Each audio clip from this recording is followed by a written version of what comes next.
Bonjour Question. Pascal. Bonjour Christian. Voilà, bienvenue à Tossat-les-Bains, au centre de vacances de la Fédération des œuvres laïques de Haute-Savoie.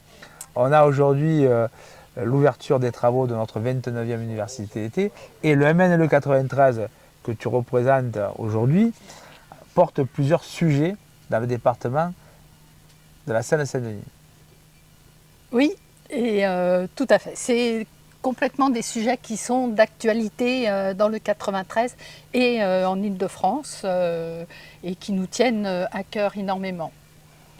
Alors, sur les sujets qu'on aborde, il y a le sujet en particulier donc avec les Jeux Olympiques, où ils nous ont supprimé des jardins ouvriers, le parc Georges Valbon, 13 hectares du parc Georges Valbon, alors que c'est un parc où les gens vont en vacances, qu'ils ont une époque là, enfin une période complètement d'actualité.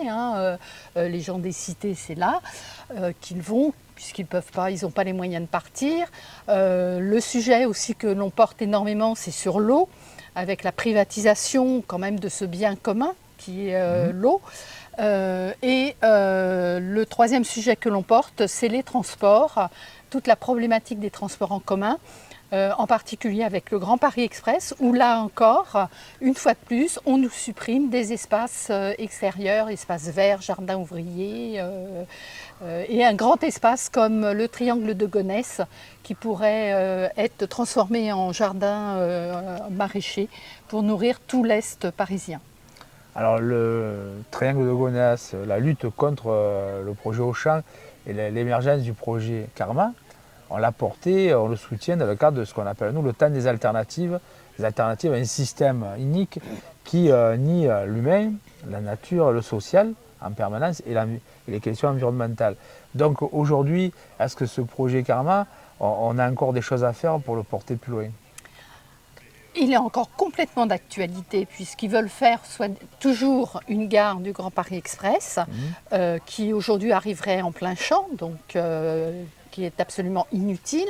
Et ils veulent aujourd'hui construire une université, pareil, là en plein milieu des champs, et en particulier sous les voies, sous les voies d'atterrissage des avions, qui est quand même classée une zone rouge, donc c'est absolument inadmissible. Et alors, je le redis, que ces terres agricoles, anciennement agricoles, qui sont des terres les plus riches de la région et en particulier de l'Est parisien, pourraient très bien servir à nourrir l'ensemble de la région nord-est de Paris, avec des systèmes de circuits courts, d'éducation populaire à bien se nourrir, à bien manger. On aura dans les cadres de cette nouvelle université du grain à moudre, puisqu'on va aborder la question de l'impact du changement climatique et des pollutions sur la biodiversité et le fait que vous proposez des solutions concrètes. On va les remettre sur le métier et enrichir nos travaux. Merci à toi, merci à vous toutes et tous du 9-3 de participer. Et dans le cadre du bassin d'Arcachon, j'espère qu'on pourra montrer des images à tous nos amis et tout au long de la semaine nourrir à la fois l'envie de faire avec nous et aussi de venir peut-être dans cette région. À bientôt. Merci. Alors mon cher Christian, vous arrivez avec Chantal à Tossat-les-Bains pour la 29e université d'été du MNLE. Je rappelle, MNLE, Réseau Humanité Nature, Mouvement national de lutte pour l'environnement. Est-ce que tu fais bien le lien entre l'activité que nous avons menée en 2023 sur la thématique le temps des alternatives et ce que nous allons faire cette année sur l'impact du changement climatique et des pollutions sur la biodiversité? Sur la biodiversité, où qu'elle soit d'ailleurs, que ce soit sur terre, sur mer ou dans les airs encore. Tout à fait. Bien sûr qu'il y a une continuité, mais c'est presque un retour en arrière en fait. Parce que les temps des alternatives, nous essayons de dessiner justement un projet d'avenir qui soit cohérent avec notre image de marque, notre ADN si je puis dire, qui est de préserver l'humain au milieu d'un environnement lui aussi préservé. L'humain est au cœur de nos préoccupations. Et donc, aujourd'hui, en parlant de l'impact du climat sur la biodiversité,